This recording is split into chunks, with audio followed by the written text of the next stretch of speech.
Welcome to Yadav academy. और हम कर रहे थे एस यादव की बुक सॉल्व। तो जो चैप्टर अभी हम सॉल्व कर रहे हैं वो है हमारा चाल, समय और दूरी। तो चाल, समय और दूरी वाला चैप्टर सॉल्व कर रहे थे। पिछली वाली वीडियो में 100 तक के क्वेश्चंस कर लिए थे, तो 100 के बाद वाले क्वेश्चंस हम इस वाली वीडियो में करेंगे। और जो किताब सॉल्व कर रहे हैं वो है हमारी 2019 का एडिशन। तो अब क्वेश्चन देखते हैं। इस क्वेश्चन में कह रहा है कि 101 दोपहिया के सामने वाले पहिए की परिधि 6 फीट है और पीछे वाले पहिए की 9 फीट है। एक दूरी x चलने के लिए सामने वाले पहिए को पिछले वाले पहिए में 10 परिभ्रमण अधिक करता है, तो x का मान फीट में निकालना है। तो इस क्वेश्चन में हमें x का मान निकालना है। तो सबसे पहले हमने माना जो पिछला पहिया था, पिछले पहिए ने जो परिभ्रमण किया या जो चक्कर लगाए वो मान लिया हमने n चक्कर लगाए। ठीक है, ये एक हमारा कोई वाहन था और इसका जो पिछले वाला पहिया है इसकी परिधि है 9 फीट और आगे वाले चक्के की जो परिधि है वो है 6 फीट, यानी कि यहाँ से यहाँ तक की ये पूरी डिस्टेंस है 6 फीट और पिछले वाले की है हमारी 9 फीट। तो जो पिछला वाला पहिया था वो हमने मान लिया कि n चक्कर लगाए उसने, x मीटर x एक दूरी है x उसे चलने के लिए। ठीक है, तो x का मान हमें निकालना है। अब जो चक्कर लगाए वो n लगाए, तो जो कुल दूरी पिछला पहिया चलेगा वो हमारी आ जाएगी 9n। पिछला पहिया है, पीछे वाले पहिया 9 फीट है, यानी कि जो पहला वाला पहिया एक चक्कर में 9 फीट चल रहा है तो n चक्कर में 9n फीट चलेगा। अब जो सामने वाला पहिया है उसकी परिधि 6 फीट है और सामने वाला पहिया पिछले पहिए से 10 परिभ्रमण ज्यादा अधिक करता है। तो जो सामने वाला पहिया x दूरी को चलने के लिए जो चक्कर लगाएगा वो हो जाएंगे n प्लस का 10। पिछला पहिया n चक्कर लगा रहा था तो अगले वाला उसका n प्लस का 10 चक्कर लगाएगा। और जो सामने वाला पहिया जो दूरी तय करेगा वो हो जाएगी हमारी, एक चक्कर में कर रहा है 6 फीट, तो n प्लस के 10 चक्कर में 6 गुणा n प्लस का 10 फीट, ये आ जाएगी दूरी। अब ये दोनों की दूरी अगले वाले चक्के ने और पीछे वाले पहिए ने दोनों बराबर दूरी तय करेंगे, तो ये दोनों दूरी हमारी बराबर हो जाएंगी। तो 9n बराबर में हो जाएगा हमारा 6n प्लस का 10, तो ये हो गया 9n बराबर में 6n प्लस का 60। इसे यहाँ पे ले आए तो ये बचेगा 3n बराबर 60, तो n बराबर हमारा आ जाएगा 20 फीट। जो दूरी तय करेंगे n आ गया हमारा 20 फीट, यानी कि जो चक्कर लगाएगा, ये n हमने क्या माना था, चक्कर माने थे। तो जो पिछले वाले पहिए ने चक्कर लगाए वो लगाए 20 चक्कर और जो दूरी तय कर रहा था वो कर रहा था 9n पिछले वाला पहिया। तो जो दूरी होगी यानी कि जो x होगी, x का मान जो दूरी तय चलेगा वो हमारा हो जाएगा 9n, तो ये हो जाएगा 20 गुणे 9, तो ये हमारा आ जाएगा 180 फीट। तो 180 फीट दूरी तय करेंगे। अब इस क्वेश्चन में कह रहा है एक व्यक्ति अपनी कुल यात्रा का 2/15 भाग रेल द्वारा, 9/20 भाग कार द्वारा और शेष 10 किलोमीटर पैदल चलकर पूरी करता है। तदनुसार उसकी कुल यात्रा कितने किलोमीटर है। तो सबसे पहले हमने मान लिया जो कुल यात्रा है उसकी वो x किलोमीटर है। कुल यात्रा हमने x किलोमीटर मान ली। अब जो रेल से यात्रा की वो की 2/15, अपनी कुल यात्रा का 2/15 भाग रेल से की, तो यात्रा उसकी कुल थी, यात्रा का 2/15 भाग रेल से की, तो ये 2x/15 किलोमीटर यात्रा उसने रेल से की। अब 9/20 भाग कार से किया, तो जो कार से यात्रा की वो हो जाएगी हमारी कुल यात्रा का 9/20, तो ये हो गया 9x/20 किलोमीटर। और जो शेष यात्रा है वो पैदल चलकर पूरी की। तो पैदल जो यात्रा की वो की 10 किलोमीटर। तो इन तीनों से जो यात्रा की वो हमारी मिलाकर कुल यात्रा हो जाएगी। तो जो कुल यात्रा की उसने वो की कार, रेल और बस की वो पैदल की यात्रा। तो ये उसकी कुल यात्रा होगी। जो कुल यात्रा थी वो थी x, जो कार से यात्रा की वो 9x/20, और जो रेल से यात्रा की वो 2x/15, और जो पैदल यात्रा की वो की 10 किलोमीटर। इन दोनों के बराबर किस तरफ ले आएंगे? तो ये हमारा हो जाएगा x माइनस का 9x/20 और माइनस का 2x/15 बराबर में 10। इसके नीचे एक मान लेंगे और एलसीएम ले लेंगे। तो ये हमारा आ जाएगा 60। तो ये हो गया 60x माइनस, तो ये हो जाएगा हमारा 27x माइनस का 15 दूनी 30, तो ये हो गया हमारा 8x बराबर में 10। घटा देंगे तो ये हमारा बचेगा 25x/60 बराबर में 10। तो x बराबर में आ जाएगा 10 गुणे 60/25। तो ये 5 से 2 बार में, 5 से 12 बार में, तो ये हमारा आ जाएगा 24 किलोमीटर। तो 24 किलोमीटर की कुल यात्रा की। अब 103वें क्वेश्चन में कह रहा है एक आदमी एक निश्चित दूरी पैदल चलता है और सवारी लेकर पुनः वापस अपने आने में 37 मिनट लेता है। ठीक है, वह दोनों ओर 55 मिनट में पैदल चल सकता है, तो दोनों ओर सवारी यात्रा करने में उसे कितना समय लगेगा? तो वो दोनों ओर पैदल 55 मिनट में जा सकता है, यानी कि एक जगह है ए, इससे वो बी तक पैदल 55 मिनट में जा सकता है और लौट के आ सकता है। तो जो एक तरफ जाने में जो समय लगेगा उसे, एक तरफ पैदल जाने में जो समय लगेगा वो हो जाएगा इसका 55/2 मिनट, क्योंकि दोनों तरफ, दोनों ओर वो 55 मिनट में आ जा रहा है, तो एक तरफ जाएगा, यानी कि अगर वो ए से बी तक जाए या बी से ए तक आए तो उसे कुल 55/2 मिनट लगेंगे। अब दूसरी बात उसने कही कि एक निश्चित दूरी पैदल चलता है और सवारी लेकर पुनः वापस आता है। तो अगर वो पैदल जा रहा है और लौट के आ रहा है, यहाँ से यहाँ तक तो गया पैदल, और यहाँ से गया सवारी से, और सवारी से लौट के आ रहा है, तो जो कुल समय लग रहा है वो लग रहा है 37 मिनट।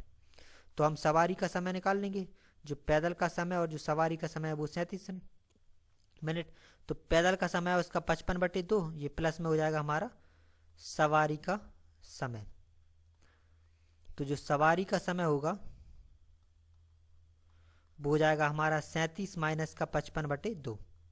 एक मान लेंगे, एलसीएम ले लेंगे, तो ये 74 माइनस का 55 आ जाएगा। तो ये हमारा आ गया 19/2 मिनट। तो 19/2 मिनट उसे लग रहा है सवारी से जाने में।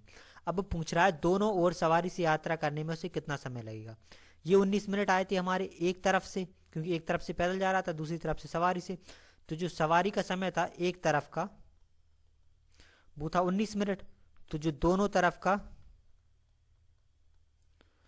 जो सवारी का समय होगा वो हमारा हो जाएगा 19/2 गुणे 2। तो ये हमारा आ जाएगा 19 मिनट। तो 19 मिनट लगेंगे उसे दोनों ओर से सवारी से आने में। अब 104 में कह रहा है एक आदमी 10 किलोमीटर प्रति घंटा की चाल से चल रहा है। प्रत्येक किलोमीटर के बाद वह 4 मिनट के लिए का विश्राम करता है। 10 किलोमीटर की दूरी तय करने में उसे कुल कितना समय लगेगा? ठीक है, तो सबसे पहले जो जब 10 किलोमीटर वो चलेगा उसका समय निकाल लेते हैं। तो 10 किलोमीटर दूरी तय करने में जो समय लगेगा, तो समय हो जाएगा हमारा दूरी बटे चाल। दूरी है 10 किलोमीटर और चाल है 10 किलोमीटर, तो ये हमारा आ जाएगा 1 घंटा। तो 1 घंटा तो समय लगेगा उसे 10 किलोमीटर दूरी तय करने में। अब निकाल लेते हैं विश्राम का समय। ठीक है, तो विश्राम का समय निकाल लेते हैं। तो कुल हर 1 किलोमीटर पर रुक रहा है, उसने जो दूरी तय की वो की 10 किलोमीटर, तो वो कुल 9 बार रुकेगा, क्योंकि अगर वो यहाँ से शुरू करे, अगर उसने यहाँ से शुरू किया, ये 1 किलोमीटर हो गया हमारा, ये 2 किलोमीटर हो गया, ये 3 हो गया, ये 4 हो गया, 5 हो गया, 6 हो गया, 7 हो गया, 8 हो गया, 9 हो गया, ये हमारा 10। तो अगर वो शुरू से शुरुआत करे तो पहले 1 किलोमीटर पे एक बार रुकेगा, दूसरे किलोमीटर पे 2 बार हो जाएगा, तीसरे किलोमीटर पे 3 बार, चौथे किलोमीटर में 4, 5, 6, इसी तरीके से वो 10 किलोमीटर पे आएगा तो यहाँ तक वो 9 बार रुक जाएगा।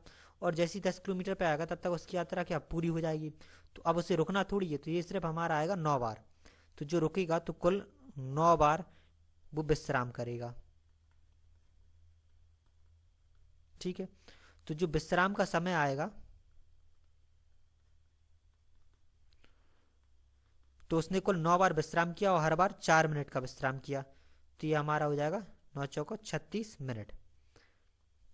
तो जो कुल समय लगा तो 1 घंटा ये लगा, तो ये 60 मिनट ये लगा 10 किलोमीटर तय करने में, और 36 मिनट उसने विश्राम किया। तो ये समय आ जाएगा हमारा 96 मिनट। तो 96 मिनट उससे कुल समय लगा। दो मित्र 48 किलोमीटर की दूरी दो भिन्न शहरों से एक ही समय पर चलना आरंभ करते हैं। एक दूसरे की ओर 5 किलोमीटर प्रति घंटा और 7 किलोमीटर प्रति घंटा गति से चलते हैं। तदनुसार वे कितने समय बाद एक दूसरे से मिलेंगे। ठीक है, दो मित्र थे, ये ए था और ये हमारा बी था। दोनों एक ही जगह जा रहे थे। तो ये ए और बी, ए ने यहाँ से चलना शुरू किया और बी ने यहाँ से चलना किया, और ये एक पॉइंट पे आके मिल गए। तो दोनों एक पॉइंट पे आके मिल गए। जो ए था वो मान लिया हमने 5 किलोमीटर प्रति घंटा की स्पीड से जा रहा था, जो बी था वो मान ली वो दिया इसमें 7 किलोमीटर का प्रति घंटा। ये हो गया। अब जो ए है उसकी मान ली अगर हमने x किलोमीटर दूरी तय की ए से यहाँ पर जो मिल रहे हैं वो यहाँ से यहाँ तक हमने x मान ली, तो जो शेष दूरी है वो बी ने तय की, तो ये हो जाएगी हमारी 48 माइनस का x किलोमीटर। तो यहाँ से यहाँ तक की अगर ए ने x किलोमीटर दूरी तय की तो ये हमारी 48 माइनस का x हो जाएगी। अब जो दोनों को समय लगेगा, जो ए का समय होगा दूरी चलने में, दोनों एक साथ चलना शुरू किए तो एक साथ ही मिलेंगे। तो जो हमारा ए का समय होगा वो बराबर में होगा बी के समय के, और ए को जो समय लगता है, समय बराबर होता है हमारा टाइम बराबर होता है हमारा डिस्टेंस अपॉन स्पीड। तो दूरी चली ए ने x किलोमीटर, और इसके बाद जो चाल थी उसकी वो थी 5 किलोमीटर प्रति घंटा, और बी ने दूरी की 48 माइनस का x किलोमीटर, चाल थी इसकी 7 किलोमीटर प्रति घंटा। तो क्रॉस मल्टीप्लाई हो जाएगा, तो ये हो जाएगा 7x बराबर 5 का इसमें मल्टीप्लाई कर देंगे तो ये हमारा हो जाएगा 240 माइनस का 5x। अब इस 5x को यहाँ पे ले आएंगे तो ये 7x प्लस का 5x बराबर में हो गया 240, तो 12x बराबर में हो गया 240। तो x बराबर 12 से 2 बार कट जाएगा तो ये हो जाएगा 20। तो x बराबर हमारा आ जाएगा 20 किलोमीटर। अब वो पूछ रहा है भी कितने समय बाद एक दूसरे से मिलेंगे। तो ये यहाँ से यहाँ तक की दूरी आ गई हमारी 20 किलोमीटर। अब हमसे वो पूछ रहा है तो समय पूछ रहा है, तो जो ए का समय होगा, जो हमारा ए का समय होगा वो हो जाएगा हमारा x बटे 5, दूरी बटे चाल, दूरी उसने x किलोमीटर थी तय की थी और 5 किलोमीटर प्रति घंटा उसकी चाल थी, तो x आ गया हमारा 20, तो ये 20 बटे 5 ये हमारा आएगा 4 घंटे। तो जो उन्हें मिलने के लिए समय लगेगा वो लगेगा 4 घंटे। अब 106 में क्वेश्चन में दिया है एक मोटर चालक 14,76,225 मीटर स्क्वायर क्षेत्रफल वाले वर्गाकार क्षेत्र की सीमा के साथ 36 किलोमीटर प्रति घंटा की गति से यात्रा कर सकता है। वह प्रारंभिक बिंदु पर कितने समय में लौटेगा। तो सबसे पहले जो चाल दी है हमें वो दी है 36 किलोमीटर प्रति घंटा। इसे हम मीटर पर सेकंड में बदल लेंगे, तो मीटर पर सेकंड में बदलने के लिए 5/18 से भाग दे देंगे तो ये हमारा आ जाएगा 10 मीटर पर सेकंड। तो चाल आ गई हमारी 10 मीटर पर सेकंड। अब एक एरिया दिया है, वर्गाकार एरिया है, तो ये हमें एक वर्ग दिया है, और जो इसका क्षेत्रफल दिया है वो दिया है 14,76,225। तो जो वर्ग का क्षेत्रफल होता है वो होता है हमारा भुजा का स्क्वायर। तो क्षेत्रफल दिया है 14,76,225, तो ये हमारा हो जाएगा भुजा का स्क्वायर। स्क्वायर हटाएंगे रूट चढ़ जाएगा, तो ये हमारा रूट होता है 1215 का। तो जो भुजा निकली वो निकल आई 1215 मीटर। तो यहाँ से यहाँ तक की भुजा निकल आई हमारी 1215 मीटर।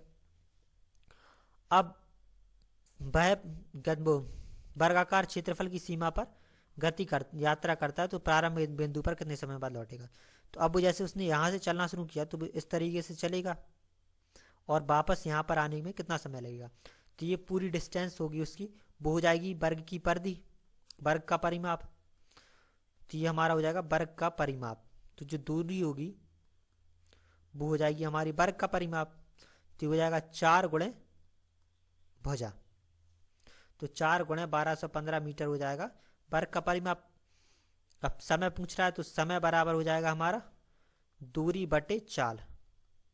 तो दूरी है 4 गुणे 1215 और जो चाल है वो निकाल लिया हमारी 10 मीटर पर सेकंड निकल आई थी। तो ये 2 से ये कट जाएगा 5 बार में, 5 से ये कट जाएगा 243 बार। ठीक है, तो इस 2 का भाग गुणा कर देंगे तो ये हो जाएगा 486 सेकेंड। तो 486 सेकंड उसी का समय लगेगा। तो 486 को मिनट हम बदल देंगे तो 60 से भाग दे देंगे। 60 से भाग देंगे तो जाएगा 8 बार और हमारा 6 शेष बचेगा। तो इसे 8 मिनट और 6 सेकंड लगेंगे। तो जो समय लगेगा वो लगेगा 8 मिनट और 6 सेकंड। अब 107वें क्वेश्चन में कह रहा है 3 आदमी एक स्थान से चलते हैं, उनके कदम क्रमशः 63, 70 और 77 के हैं। न्यूनतम कितनी दूरी तय की जानी चाहिए कि उनकी दूरी के पूरे कदम के बराबर तय हो जाए। तो इसमें हमारा आ जाएगा तीनों के कदमों का एलसीएम। तो जब भी इस तरीके के क्वेश्चन आए कि जिसमें किसी के कदम दिए हो तो वो एक साथ दूरी, न्यूनतम दूरी, अगर न्यूनतम की बात की जाएगी तो उसमें आ जाएगा हमारा एलसीएम। तो 63, 70 और 77 इन तीनों का हम एलसीएम ले लेंगे। तो जो एलसीएम आएगा वो हमारा आ जाएगा 6930 सेंटीमीटर, क्योंकि ये सब सेंटीमीटर में दिए तो ये भी हमारा सेंटीमीटर में आ जाएगा। तो 6930 आ जाएगा। अब 8वीं में कह रहा है एक 4 मीटर लंबा हाथी 60 गुणा 30 मीटर आकार के आयताकार पिंजरे के कोने में है। यदि हाथी विकर्णतः सम्मुख कोने की ओर जाना आरंभ करे तो उस कोने में 15 सेकंड में पहुंच जाता है। तो हाथी की गति ज्ञात करनी है। ठीक है, तो एक आयताकार पिंजरा है, तो ये हो गया हाथी का पिंजरा, ये हमारा हाथी का पिंजरा हो गया जो 16 और 30 मीटर का है। तो ये हमारी 16 मीटर हो गई और ये हमारा 30 मीटर हो गया। और हाथी एक कोने में है, तो हाथी हमारा मान लो यहाँ पे है। अब हाथी विकर्ण संबद्ध कोने की ओर जाना आरंभ करता है। तो हाथी ने यहाँ से यहाँ पर जाना आरंभ किया तो उस कोने में पहुंचने में उसे 15 सेकंड लगते हैं। तो यहाँ से यहाँ तक जाने में जो समय लग रहा है वो लग रहा है उसे 15 सेकंड। ठीक है, और हाथी है हमारा 4 मीटर, जो हाथी लंबा है वो है 4 मीटर। तो यहाँ से यहाँ तक ये हो गया उसकी 4 मीटर उसकी लंबाई। तो जो दूरी तय करेगा वो उसके विकर्ण में से 4 मीटर हम घटा देंगे। तो सबसे पहले हम विकर्ण निकाल लेंगे इसका। तो जो विकर्ण आएगा वो हो जाएगा हमारा रूट में 30 का स्क्वायर प्लस में 16 का स्क्वायर। तो ये हो गया हमारा 900 प्लस का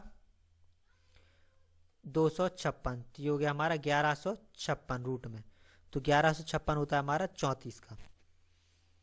तो ये आ गया हमारा 34 मीटर।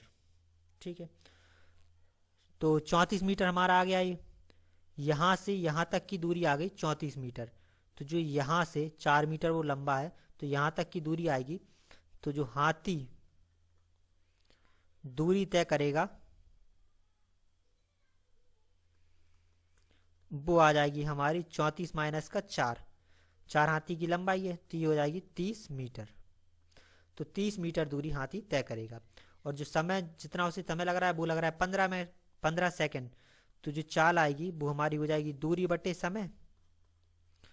तो दूरी है 30 मीटर, समय लग रहा है 15 सेकंड, तो स्पीड है वो आ जाएगी 2 मीटर पर सेकंड।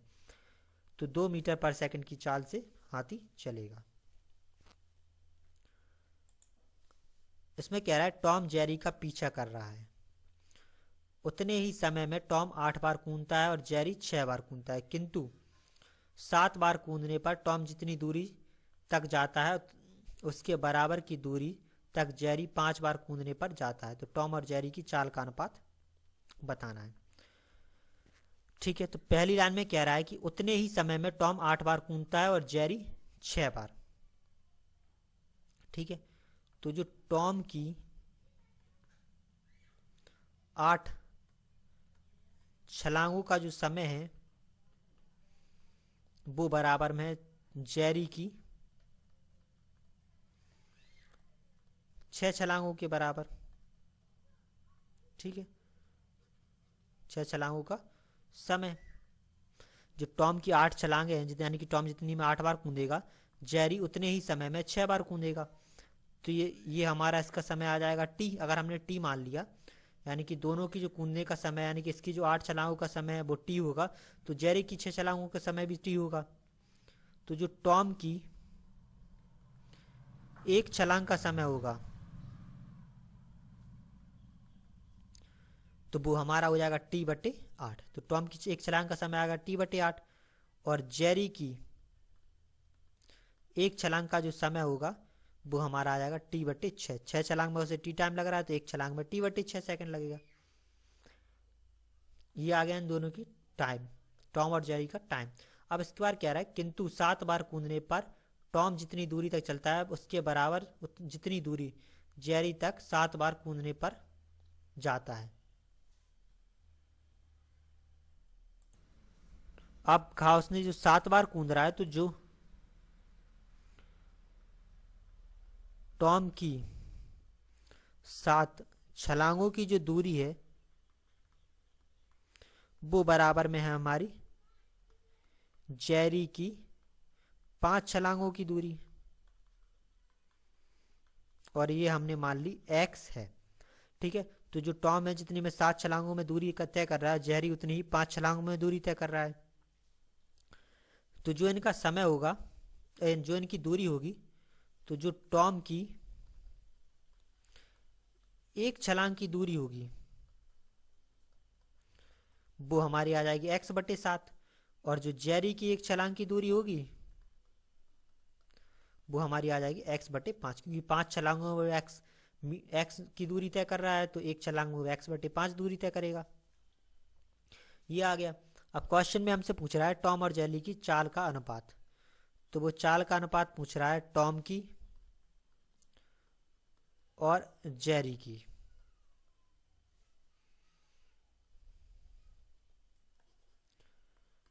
ठीक है, तो टॉम और जेरी की वो चाल का अनुपात हमसे पूछ रहा है।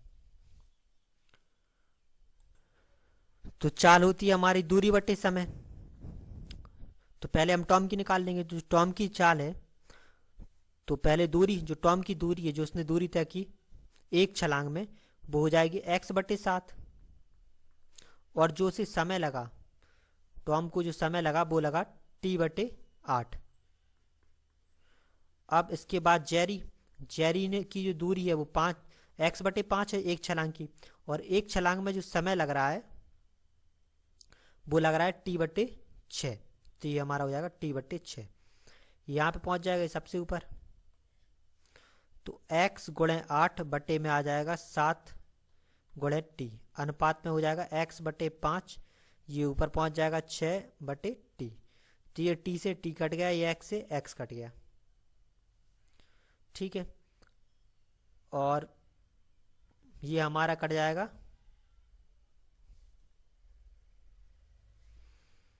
4 बार में, और ये कट जाएगा 3 बार में। तो ये आ गया हमारा 4 बटे 7 अनुपात में 3 बटे 5, मल्टीप्लाई हो जाएगा, तो ये हो जाएगा हमारा 20 अनुपात 21। तो जो इनका अनुपात होगा टॉम और जेरी की चाल का, वो होगा 20 अनुपात 21। अब 110 में कह रहा है कि ए पी स्थान से क्यू स्थान तक जाने के लिए चलना आरंभ करता है। उसी समय बी क्यू से पी जाने के लिए चलना आरंभ करता है। मार्ग में परस्पर मिलने के बाद वे दोनों अपने गंतव्य पर 3 और 4 घंटे में पहुंचते हैं। तो ए और बी की गति का अनुपात क्या है? ठीक है, तो अब एक कोई स्थान है पी से क्यू तक, ये हमारा पी से क्यू तक का स्थान हो गया। अब जो ए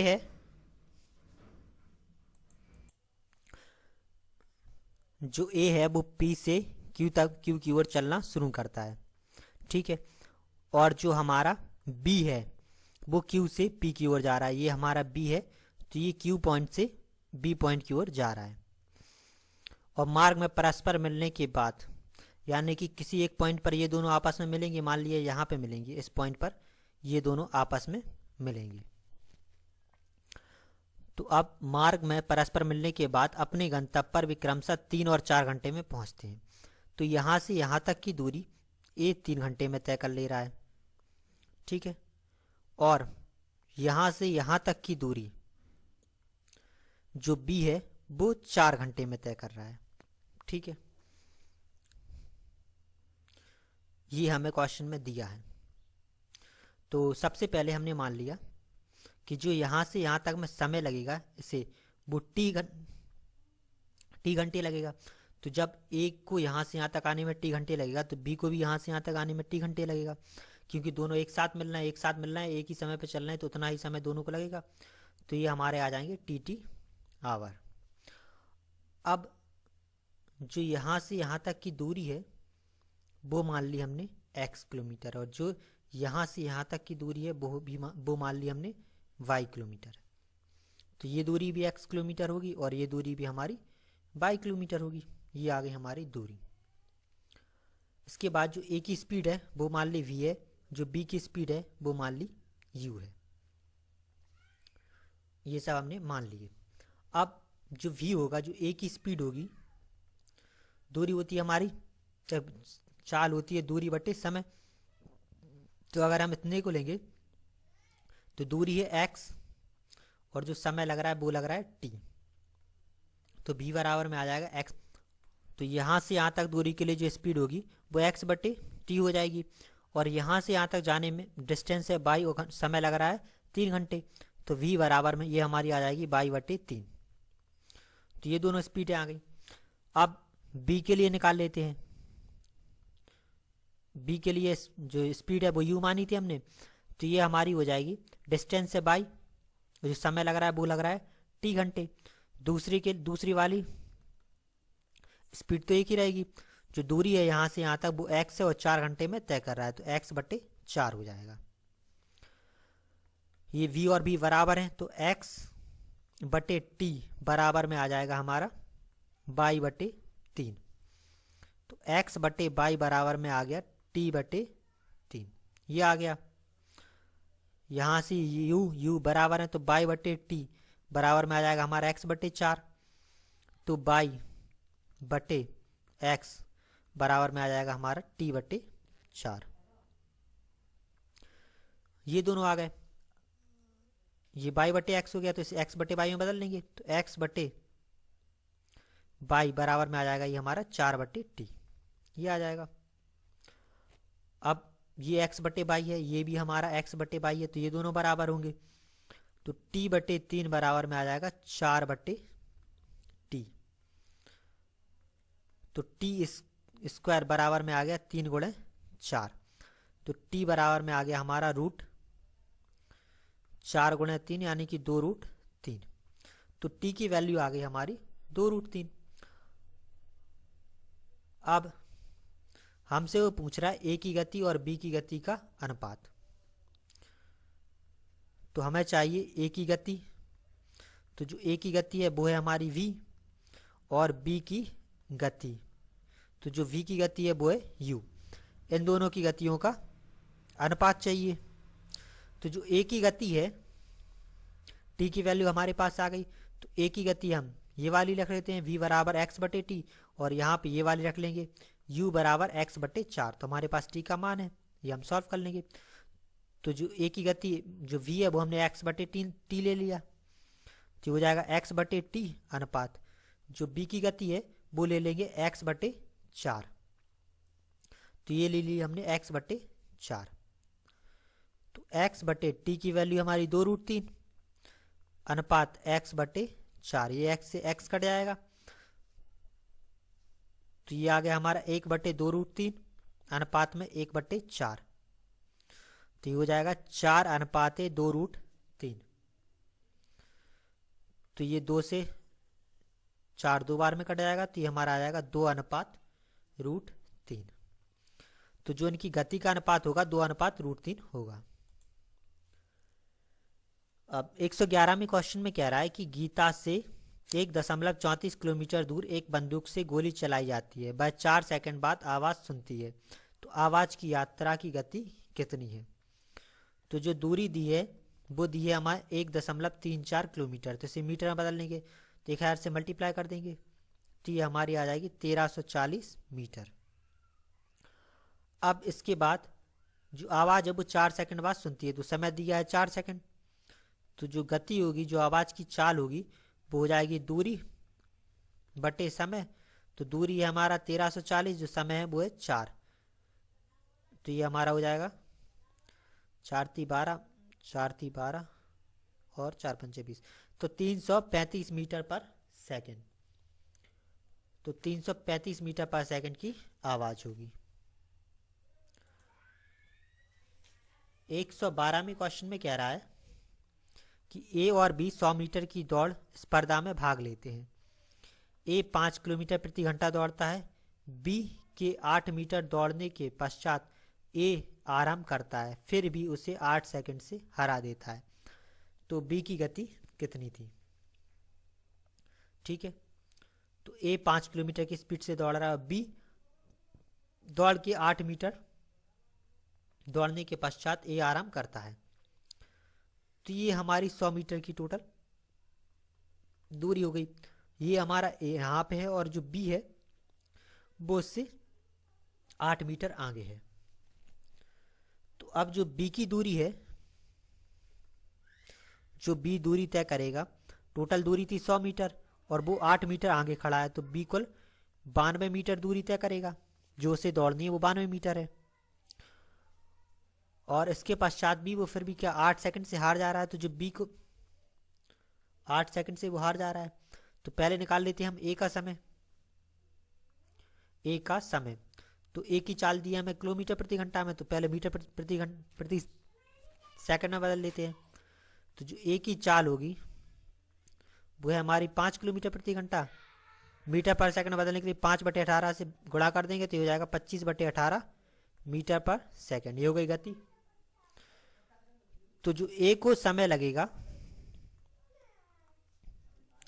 तो ये हमारा हो जाएगा दूरी बटे चाल, दूरी है 100, चाल है 25/18, तो ये हो जाएगा 100 × 18/25,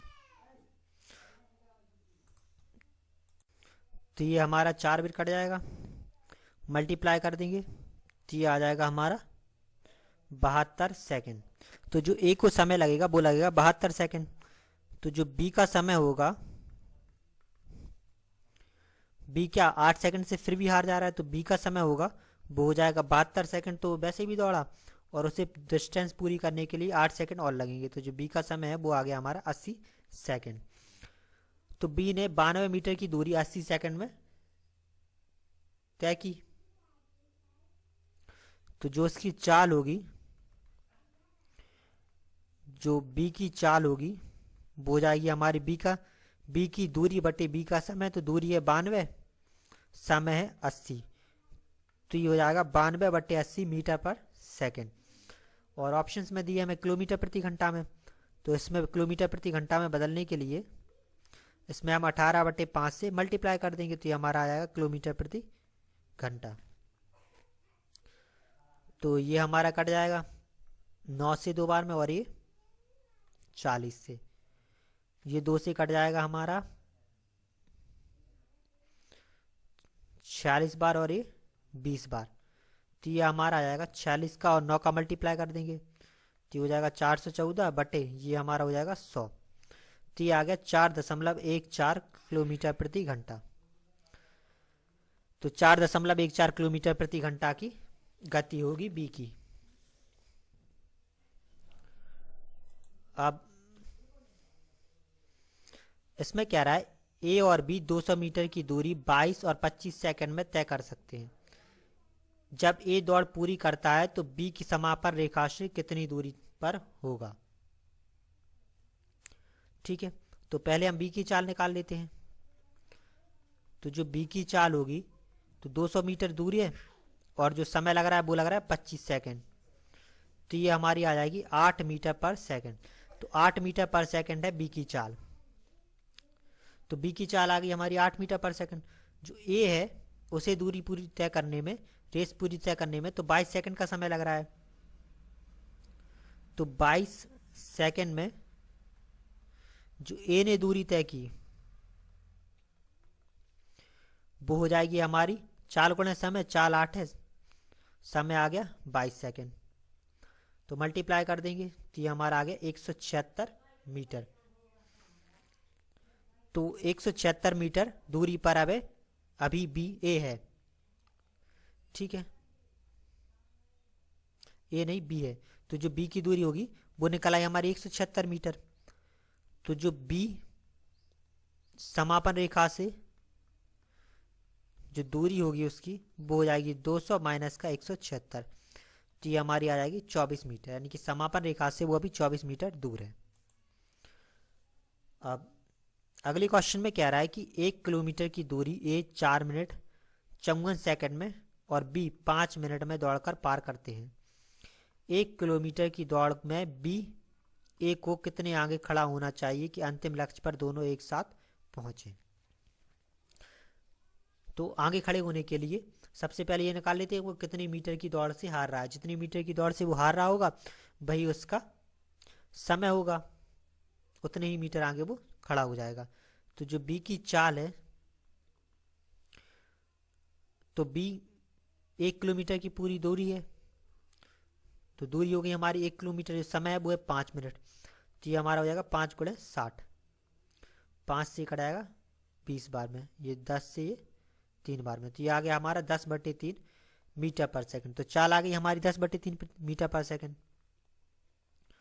जो ए 1 किलोमीटर की दूरी तय करने का जो उसका समय है वो है 4 मिनट 54 सेकंड। तो इसे हम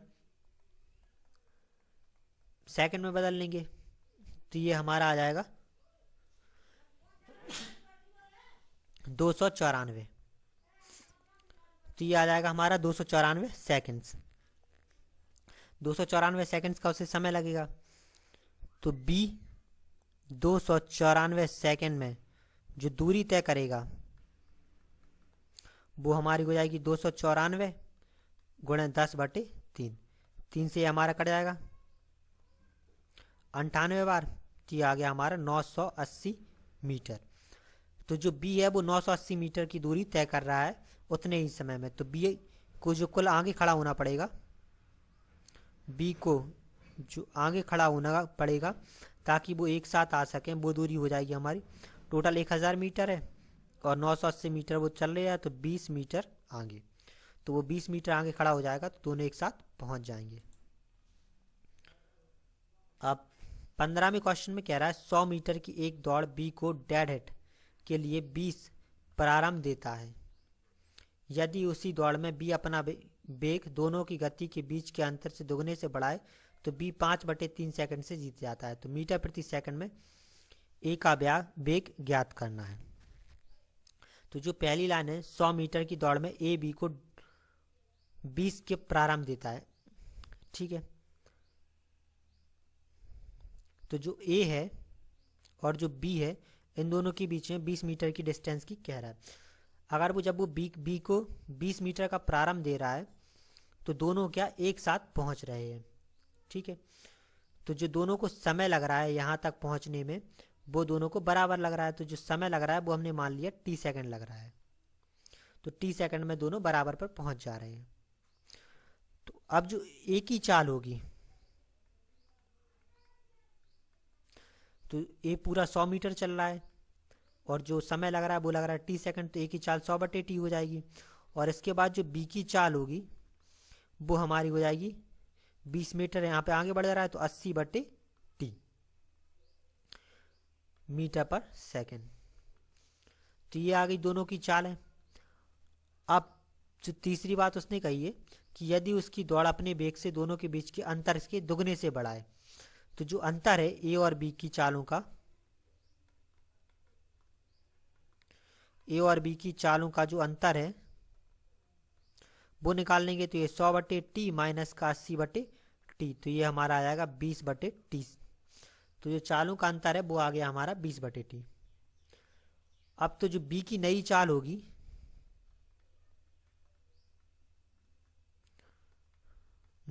होगी, तो वो क्या कह रहा है, अपने वेग को दोनों की गति के बीच के अंदर से दुगने से बढ़ाए।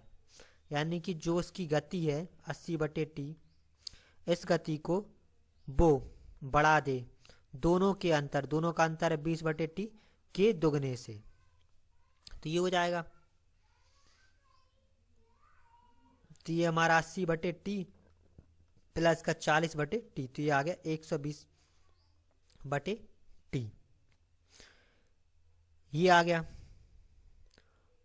अब फिर कह रहा है वो बढ़ाए तो b 5/3 सेकंड से जीते आता है। तो अब जो b का समय होगा तो वो हो जाएगा दूरी बटे चाल, दूरी 100 है, चाल आ गई 120/t, तो ये हमारा हो गया 100 × t/120, ये कट गया 5/6, तो ये हमारा आ गया 5t/6। अब वो कह रहा है दोनों 5/3 सेकंड के अंतर से जीते जाते हैं। तो जो ए का समय है और माइनस में बी का समय है, इन दोनों का अंतर है 5/3। ए को समय लग रहा है t सेकंड का, बी को 5t/6 बराबर में हो जाएगा 5/3। एक मान लेंगे, सॉल्व करेंगे तो ये t/6 बराबर में 5/3, ये 2 बार में कट जाएगा। तो t बराबर में आ गया हमारा 10 सेकंड। तो जो समय लग रहा है ए को वो लग रहा है 10 सेकंड। तो जो ए की चाल होगी वो हो जाएगी 100/10 यानी कि 10 मीटर पर सेकंड। अब अगला क्वेश्चन देखते हैं। इस क्वेश्चन में कह रहा है 100 मीटर की दूरी ए तय करता है 27 सेकंड में और बी 30 सेकंड में। निम्न दूरी में ए अंतर से ए को बी पराजित करेगा, यानी कि कितनी दूरी से ए बी को पराजित करेगा। अब जो बी की चाल होगी वो निकाल लेते हैं।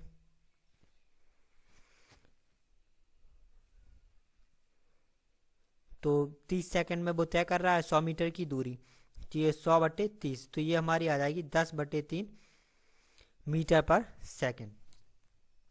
तो जो बी की चाल है वो आ गई 10/3 मीटर पर सेकंड। अब जो बी के द्वारा एक दूरी को तय कर रहा है 27 सेकंड में और जो बी है वो कर रहा है 30 सेकंड में, तो बी के द्वारा 27 सेकंड में जो दूरी तय चली जाएगी वो निकाल लेते हैं। तो बी के द्वारा 27 सेकंड में जो दूरी तय करेगा, दूरी चलेगा, वो निकाल लेंगे। तो ये हमारा हो जाएगा 10/3 × 27, ये 9 बार में कट जाएगा, तो ये हमारा आ जाएगा 90 मीटर। यानी कि बी ने 27 सेकंड में 90 मीटर तय किया और बी जो ए है वो 27 सेकंड में 100 मीटर पूरी तय कर रहा है। तो जो इनकी दूरी का अंतर होगा, ए और बी की दूरी का अंतर, वो हमारा हो जाएगा 100 माइनस का 90 यानी कि 10 मीटर। तो 10 मीटर से बी पराजित होगा। तो ये हमारा चाल, समय और दूरी वाला चैप्टर, इसके सारे के सारे क्वेश्चन हमने कर लिए हैं। अब एक नया चैप्टर हम अगली वाले वीडियो से शुरू करेंगे। Thank you.